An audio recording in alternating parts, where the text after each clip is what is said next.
طالب ثانويه عامه علميا قوي جدا جدا جدا جدا، عمليا فاشل جدا جدا جدا جدا.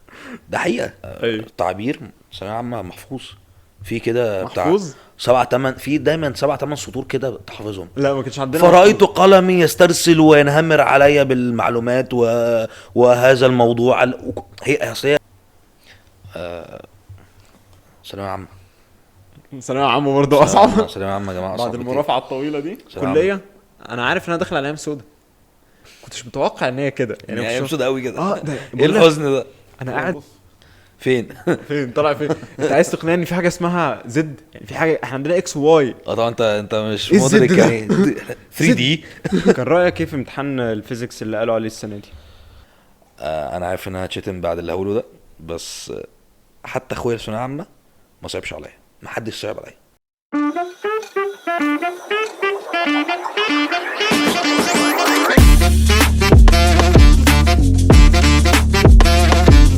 جبت كام في ثانويه عامه؟ 94. حلو. كانت وقتها كانت وقتها 94 دي رقم. انا جبت كل هندسه ما عدا القاهره. بس كنت بس دخلت القاهره. دخلت القاهره كريدت. كريدت في الاخر. اه. تعرف ان انا جايب هندسه القاهره؟ لا لا بس انت سات يا ابني انت. طب ما كان في 100 واحد بينافسني على الكرسي اللي انا خدته. بعدين احنا كراسينا اقل من كراسيكو، كراسي الامريكان ايوه يا ابني، احنا الشعب المصري كله ثانويه عامه، مفيش غير 3 4 سات. باشا انت ما شفتش، انت بره مصر كل الدول العربيه، كل المصريين اللي في الدول العربيه اللي بره بياخدوا سات، كلهم الا المدارس الاهليه ياخدوا سات. كلهم جايين عايزين الكرسي بتاعي. ايه الكورس اللي كنت تاخده؟ الكرسي بتاعي في جوه الكليه، ما اه. انت بيبقى في كام كرسي متحددين لطلبه امريكان، كام مم. كرسي متحددين لطلبه ثانويه، كام كرسي بتبقوا انتوا اكبر نسبه طبعا. وبيبقى في كده كام كرسي كان في كده حاجه معمول لها كرسيين تقريبا ولا ثلاثه. كانت اسمها ايه، كانت تبع مدرسه النيل، كان ليهم نظام معين كده لوحدهم. فعملوا لهم كام كرسي، كرسيين ثلاثه كده، قالوا لهم دول اللي هيدخلوا هندسه القاهره. فعامه يعني اللي انا قصدي عليه انه كانت المنافسه شديده. فانا حاسك مش مدي السات احترامه يعني. انا مش بدي لاي حاجه احترامها غير الثانويه عامه الصراحه. انا اسف لكل المجالات يعني، امم. لكل الطلبه اللي خاضت اي تجربه. ثانويه عامه وستيم. على فكره ستيم دي ما كنتش عارف ان هي عايشه اصلا معانا.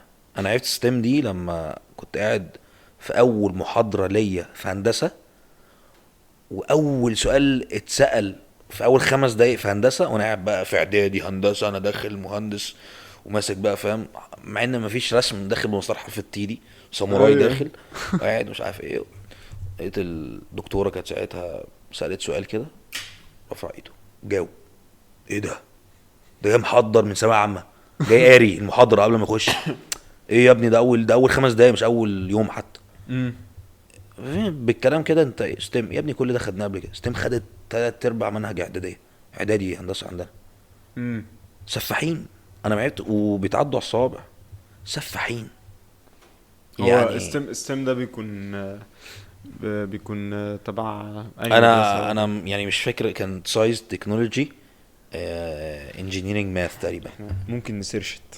انا مش فاكر الصراحه، بس لا لا سفاحين. STEM. ستيم students science technology engineering and mathematics Mathematics. is a common abbreviation for closing وبيعمل حاجه زي ورقه ماجستير كده، زيها كده بالظبط في امم. كل حاجه بيدرسها، بيقدم لها ورقه بحثيه، بيعمل عليها برزنتيشن، فبيبقى عنده التكنيك ده عدى امم. عليه وخد تجربته قبل كده، فان هو يقف يبريزنت كده اول مره. احنا مثلا كان كلنا عندنا المشكله دي. اي. اغلب طلبه هندسه اللي كانوا جايين بقى من ثانويه عامه عمره ما واقف كده وقاعد قدام لجنه دكاتره وهيتسأل، وتلاقيه بقى مش فاهم. عشان انتوا بصمجيه. انا معاك، عشان انا بس انت كنت. علمك زي علمي. انا ايوه. قلت لك الاول. هسمع منك الكلمتين واطلع اقولهم. طب اقول لك لا على انا حاجه. اللي اسمع كلمات اطلع اقولهم لسبب. مش ملاحظ ان معظم بتوع امريكان عندهم برزنتيشن سكيلز حلوه. كلهم عندهم بريزنتيشن سكيلز حلوه ما عدا ثانويه عامه. انا بتكلم كعلم. ثانويه عامه، طالب ثانويه عامه علميا قوي جدا جدا جدا جدا، عمليا فاشل جدا جدا جدا جدا. ده حقيقه. ايوه. مع عمره ما وقف قدام حد واتكلم. امم. انت بالنسبه لك بتقيم الطالب ده بايه؟ باللي هو كاتبه في الورقه؟ انت بتقيمه باي حاجه تانية غير اللي هو كاتبه في ثانويه عامه؟ لا، لا انت بتقيمه باللي هو كاتبه بس في الورقه بالظبط. ايوه. بس. لكن بتاع اي حد تاني اي جي سات ستيم، لا هو المية في المية دي مش بتقيم من في الورقه بس. امم. انت قاعد في ثانويه عامه 9 شهور بتذاكر عشان تكتب شويه كلام في ورقه، وده اللي هيقيمك بيه، سواء الكلام ده فهم او حفظ. بس برضو انا ما شفتش انت كبني ادم عامل ازاي.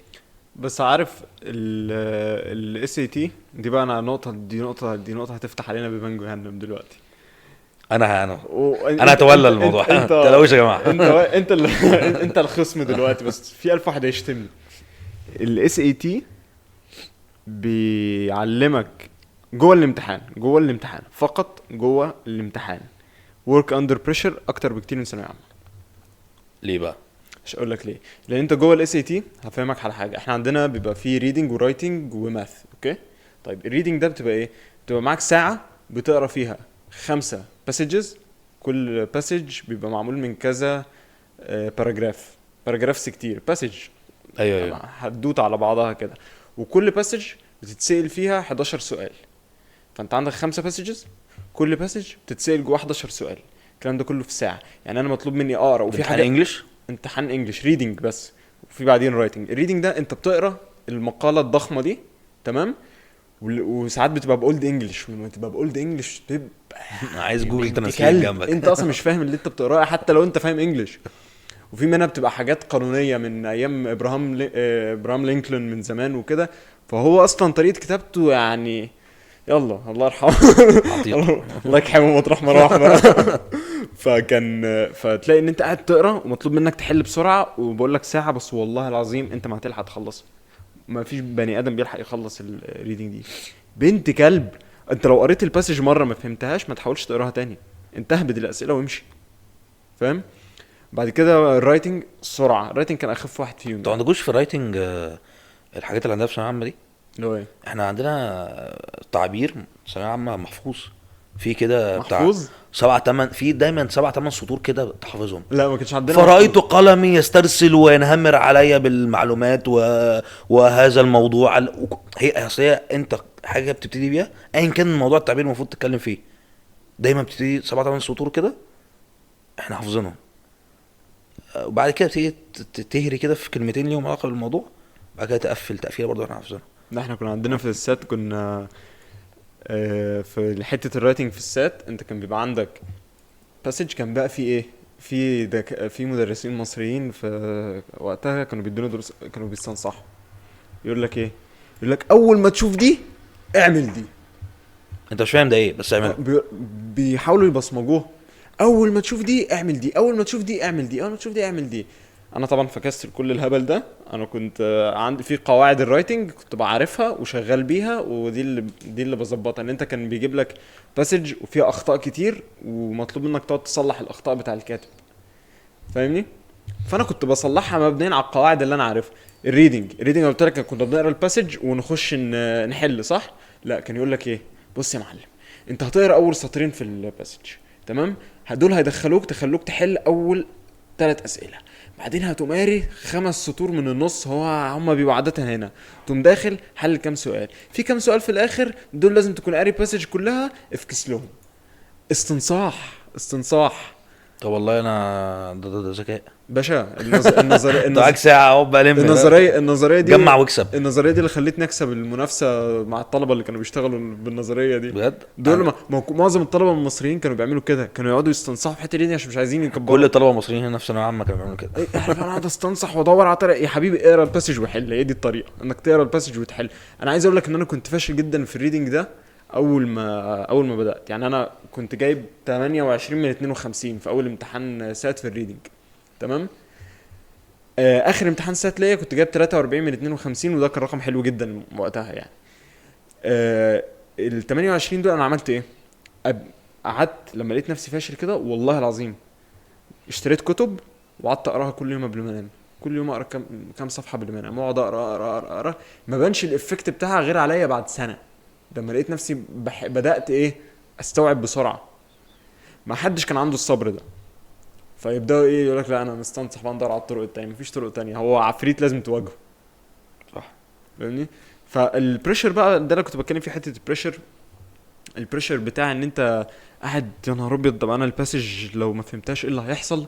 طب انا الوقت، في وقت، وفي باسج بنت كلب مكتوبه باولد انجلش، وفي اسئله لازم تحلها صح. طب انا لو ما فهمتش الباسج ايه اللي هيحصل؟ انا ما عنديش وقت اقراها تاني. فاهم؟ في ضغط كده. طب انا لو فهمت الباسج وحليت غلط دي مصيبه اكبر. فاهم؟ بعدين بعد ما تخلص تلاقي نفسك رايتنج بسرعه، الحق حل رايتنج. بعدين الماث برضو كل سؤال كان انت عندك الريشيو يعني 1.5 to 1، انت عندك سؤال ونص لكل دقيقه. فاهم؟ لازم برضو تطلع تجري بسرعه. لو السؤال قريته وما فهمتوش جي، انت لازم تكون فاهمه في ساعتها، لازم تكون فاهمه وتقوم حله في ساعتها. فكرت دقيقتين ضيعت على نفسك 3 4 خلاص. طب فكرت دقيقتين دلوقتي، انت الوقت سبقك. انت لازم تعدي 3 اسئله في دقيقه، يلا اعملها. فاهم؟ ثانويه عامه. ثانوية عامة برضه أصعب ثانويه عامه يا جماعه بعد اصعب كتير. المرافعة الطويلة دي. ثانويه عامه يعني انا هعمل ايه بالاولد سكول بتاعك ده؟ انا مش عارف انجلش ولا عم بيهم ايه يا عم. يا عم ريح. ثانويه عامه، ثانويه عامه بقوه. الماث اللي انت خدته في سات ده ايه من ثانويه عامه يا راجل؟ احنا شفنا بلاوي من الماث عندكم أصعب فعلا بكتير، أنا بدليل عارف. ان انا كنت ببقى عارف الطالب ده ايه في هندسه من غير ما اساله اي جي ولا ثانويه عامه ولا سات. انا عارف من غير ما اساله، بمجرد ما بيسال في بيزكس، بيسال اسئله الطالب ابتدائي ما يسالهاش. فعلا اسئله يعني، انا اسف ما تزعلش مني بس اقل واحد في المستوى كان بتاع السات. مستوى اللي انا طيب بتكلم مش كانجلش ومش كبرزنتيشن سكيلز، كماثماتكس. طالب سات. طيب أنا أقول حاجة، أنا كان عندنا طلاب ثانوية كانوا بيحولوا سات عشان يجيبوا المجموع اللي عايزينه ويدخلوا الكلية. ده تخلف. لا كانوا بيعملوها، كانوا ماشي. بيعملوها والله العظيم. ده كان زي كليشيه معروف وقتها، اللي هو يقعد طول عمره في ثانوي. يلا انا بقى ايه شويه المغفلين اللي هناك دول، انا انط عند السات، اجيب المجموع اللي انا عايزه واخش هندسه. يجي شلاحات ده عشان انجلش. شلاحات يا باشا، انجلش وماث. الراجل ده باشا ما انت جاش. شفت كتاب هلو بتاعنا عامل ازاي؟ شفت الراجل ده كان بيجيب مجاميع 800 من 1600. انا اسوأ حالاتي جبت 1200 من 1600، ده وانا ميح في السات. تمام. 1200 دي في ايه؟ في ماده؟ لا 1200 من 1600. يعني عندك 800 ماث و800 انجلش. فانت انت بتمتحن مادتين وتخش هندسه بمادتين؟ لا ده سات 1، في سات 2 لسه. سات 2 بتختار مادتين، تختار المادتين اللي عايز تتخصص بيهم. كان في جليتش بقى بنعمله وقتها. الجليتش كان ايه؟ ان انا اقوم واخد بيولوجي مع ماث عشان يبقى قدامي طب وهندسه. في واحد يقوم قايل لك واخد فيزيكس مع ماث. ده واحد صاحبي عبيط مش فاهم ليه عمل كده، الفيزيكس كان اصعب من البيولوجي اصلا، واخد فيزيكس مع ماث. انا دخلت بيولوجي مع ماث، والبيولوجي كان منهج قد كده كبير قوي.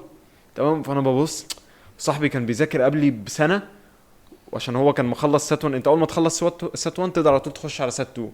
بس انا قعدت شويه في سات 1 لحد ما جبت المجموع بتاعي. تقعد تعيد براحتك. بتعيد عندك كام ترايل كده في السنه بتعيدهم.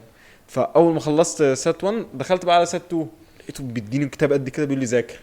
بص على الكتاب، رحت لقيت سمري كده 28 صفحه مجهوله المصدر، قمت واخدها حافظها. دخلت الامتحان جبت وقتها 740 من 800. ده رقم جبار طبعا. ده رقم حلو قوي. فاهم؟ ووقتها في الماث كنت جايب 760 من 800. ماث 2 بقى اللي هو بس برضه هلس. الماث 2 هلس. الماث 2 اكيد انت شفته في هندسه ده اكيد هلس. هلس ولا حاجه، بلح. ماث 2 ايه كان؟ اصل احنا كنا عارفين على فكره ان هو هلس وقتها، احنا بس كانت مشكلتنا في الوقت مع الافكار الجديده جوه الوقت الصغير. ده كانت تريك. هي دي كانت التريكه من السات دي، اللي لو عرفت تتغلب عليها انت هتجيب مجموع. وقت قليل قوي وفكر جديده. فانت ان انت ما تتهتش كده اول ما تشوف السؤال. فاهم؟ انت خلي عندك في سيستم كده شغال في دماغك. ها خط في داتابيز عندي انا شفت حاجه شبهها قبل كده. هي جايز تكون في التوبيك دي. حلو، في التوبيك دي طب ايه الفكره الجديده اللي فيها دي؟ يلا نحل الفكره الجديده دي. فاهم؟ في سيستم كده بتعمله لما تحل كتير. بس كنا واخدين الكلام ده كله في المدرسه، يعني كنا بناخده في المدرسه قبل ما ناخده في السات، فاحنا عارفين ده هلس. فانا لما دخلت الكليه انا عارف ان انا داخل على ايام سودا، كنتش متوقع ان هي كده يعني كنتش مبسوط قوي كده. اه ده ايه بقول لك، الحزن ده؟ انا قاعد قدام دكتور الاستاتيكا اللي معروف، اه قاعد شايفه قاعد بيحط بقول لك سهم طالع بره السبوره. بيقول لي ايه، انا اصلا كنت قاعد في اول صف، فبيقول لي السهم ده طالع كده، فانا ببص فين؟ فين طالع فين. انت عايز تقنعني ان في حاجه اسمها زد؟ يعني في حاجه، احنا عندنا اكس وواي. اه طبعا انت مش ايه الزد مدرك ده؟ يعني 3 دي. يعني انا مش عايش يعني انا مش عايش بلان 2D. 2 دي. ازاي؟ لا ده الواحد كان تحفه يعني. لا لا والله ثانوية عامة برضو تقنعنيش، لا لا لا مستحيل. طلبة ثانوية عامة اتفقوا معايا في الموضوع ده. ثانوية عامة. طيب انا دلوقتي طب خليني اقول لك حاجه تانية. انت لو دخلت سد دلوقتي هتجيب مجموع؟ انا ما اعرفش بصراحة. انا بص انا 100% كانجلش في الانجليش مستحيل. انا بقول انا لك. مؤمن ان اللي دخل ثانوية عامة سوري اللي دخل سات واي جي اقوى مليون مرة من الطالب المصري اللي في ثانوية عامة. طيب هقول لك على حاجه، انت قلت لي لو دخلت سد دلوقتي غالبا مش هتجيب مجموع، صح؟ طيب تفتكر انا بعد ما خلصت هندسه لو دخلت ثانويه اجيب مجموع؟ اه طيب ده فرق في ايه؟ فرق في ان ما فرقش هندسه في حاجة. ان هندسه شبه ثانوي. سويتنا كلنا في بعض. حلو قوي. يعني ده معناه ان طالب ثانويه عنده في اخر المطاف عنده معلومات اكتر من طالب سات في اخر المطاف عنده معلومات اكتر من طالب ثانويه، عنده سكيلز اعلى. لانه شاف دي وشاف دي. عنده سكيلز اعلى وهو داخل مش وهو خارج. وهو خارج طالب ثانويه عامه بيبقى عدى على السكيلز دي وخلاص. سكيلز ايه؟ زي برزنتيشن، زي ان هو محطوط تحت الضغط اللي انت بتقول عليه. انا شايف ان احمد متحط تحت ضغط. انت الفرق اصل انت خلي بالك انت عندك برضو ميزه مش عندنا. انت عندك تمتحن تقعد 9 شهور عشان تمتحن ساعتين. امم غيرك تماما. انت بتقعد براحتك بقعد وتمتحن شهرين مرة وكل شهرين واتنين امتحن. وتلاتة. انا فعلا انا مش فاهم انتوا ليه بتضغطوا الضغطه السوداء طب دي ماشي. بجد. عشان كده بقول لك انت لا ده في اصلا في ده غير ما صحي ينفعش. اصلا، ده غلط يعني، ده مش حاجه بالظبط. كويسه يعني. ما انتوا عشان كده بنسمع حتى لو هي صعبه، حاجات. هي صعبه بطريقه فعلا مش مفهومه. فانت قاعد 9 شهور في ثانوية عامة عشان تمتحن ساعتين. تخيل بقى. دي فعلا صح. دي مصيبة. امم فانا شايف ان انا داخل. اي نعم انت عندك سكيلز انا عندي علم خارجين حياتين. انا خدت ده ضفته عندي وانت خدت ده ضفته عندك والروس اتساوت.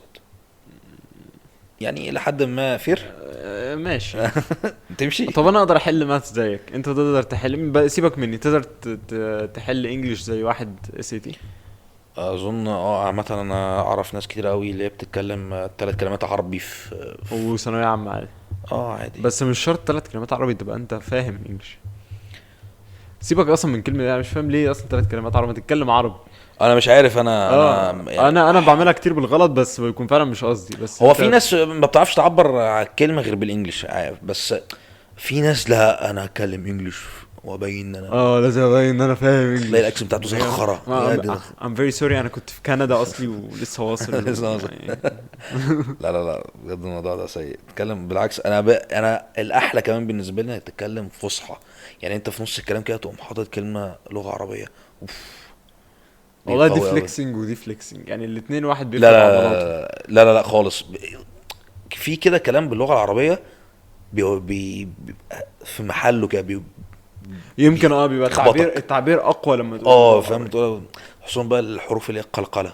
قاف قلم. فاهم دي يعني دي تحس بقيمتها كده. انما لما تقول كلمه بالانجلش ايه ده؟ ايه تقول ايه؟ ايه في ايه ده متن انت فيه؟ لا كلام عربي. لا بس لا يعني كانجلش انا شايف ان هي ما اعرفش الكورسات الانجليش. عمري ما خدت كورس انجليش بس ما اعرفش الكورسات دي بتنمي البني ادم فعلا ولا لا. بس انا حاسس ان الانجليش دي سكيلز يعني تقدر تجيبها بسهوله يعني. كان رايك كيف في امتحان الفيزيكس اللي قالوا عليه السنه دي؟ انا عارف انها هتشتم بعد اللي هقوله ده. بس حتى اخويا في ثانويه عامه ما صعبش عليا. ما حدش صعب عليا والله العظيم يا جماعه. ليه؟ انا اسف ما بقول كده. بس انا شايف ان انتوا مش بتأفوروا في اللحظه دي. محدش بيأفور. بس انا من بره كده بعد ما عديت اصل انا عديت كل سنه لازم يحصل حاجه مصيبه في ثانويه عامه. مم. اكيد كل سنه بتسمع عن ماده كده بتبقى اه فلته اه في ثانويه عامه، بنقعد نضحك. انا السنه بتاعتي كان فيها برضو الكلمه بتاعت العربي اللي مش عارف ايه والسنه اللي بعد كان فيها كلمه مش عارف في ماده ايه، وماده ايه كانت صعبه وماده ايه كانت سهله، بنقعد نضحك. فانا عشان واقف بعيد كده قدام وباصص لك، انا شايف ان انا واقف اهو كده وشايفك جاي كمان شويه وهتقعد تضحك معايا، فانت مش صعبان عليا. بس في الاخر بنضطر نطبطب يعني، اي. معلش وان شاء الله ربنا يعوضك. في وصدقني الخازوق اللي لبسته كله لبسه. بس اقول لك على حاجه، في واحد طلع عن الامتحان افريج عادي، هو بس كانت مشكلته في الوقت شويه، الوقت كان ضيق، وكان الولد كان طالع يعني هادي جدا، ما يمكن الناس كلها طلعت شتمته، تمام، وقالوا الواد ده مسرب الامتحان والواد ده غش الامتحان. يمكن هو ما شافاش غليلهم بانه يقعد يصيح، بس هو الولد كان هادي، مش ذنبه يعني ان هو هادي، جايز على فكره يكون حل وحش بس هو وحش هادي. ازاي وهو اه. بالظبط هي دي شخصيته. عامة ده تخلف. وانا اصلا شايف يعني اولا يعني الناس بتاعت ثانوية عامة انتوا بتسمعوا ليه لآراء الناس؟ يعني انت لو عرفت ان انت حليت الاجابة دي غلط، ده هيرجع لك ورقتك. خلاص الورقة اتسلمت يا معلم، دوس بقى على اللي بعده، روح نام كده، اصحى ظبط نفسك، قضي بقية اليوم اجازة، انزل مش عارف ايه كده، ابتدي ذاكر بقى، شوف اللي بعده. انت ليه تعمل في نفسك كده؟ ليه تقعد بقى ده ايه ده في واحد حل حلو، ده معناه ان انا اللي كنت فاشل؟ لا، ده واحد. ده واحد. يا معلم انت في كام مليون في طالب؟ جيش وقع وراك. لا، وانا بقول لك الخازوق اللي انت لبسته مش انت اللي لابسه لوحدك. امم. هي بس الرك برضو على الاهالي، يعني الاهالي بس عشان الام والاب برضو بيبقوا معذورين برضه يعني معذورين برضو، بوضعهم قلبهم من يعني. قلب الابن برضو. اي. انما انا كاخ مش فارق معايا. والله اصل زي ما قلت لك فرق السن ده بيفرق. وحتى اخويا الكبير شايف اخويا مش صعبان عليه خالص. ولا انا واي حد في ثانويه عامه كنت بعدي كده مثلا الصبح ولا حاجه بعد الامتحان، اعدي الاقي طلبه واقفه على الجامعه تعيط. ده انت ده انت خنزير. والله مش بقصدي حاجه اكتر من ان صدقني والله انت لو عملت اللي عليك ما ينفعش تقف الوقفه دي. اي. وصدقني انت لو عندك فعلا عقيده مش هتشك لحظه ان ربنا ممكن يظلمك. دي حقيقة. 100%. دي حقيقة. بس دي طبعا كانت جملة وختامها مسك زي ما بيقولوا. انا اتشرفت بيك يا هندسة. حبيبي هندسه الله يخليك. مش عارف ليه مش طالعة كده سمورة يعني، انت سمورة مش هندسة. ماشي يا بتاع سات. الف شكر على انك جيت، والف شكر على الكلام الحلو ده. حبيبي يا باشمهندس، شكرا يا باشمهندس.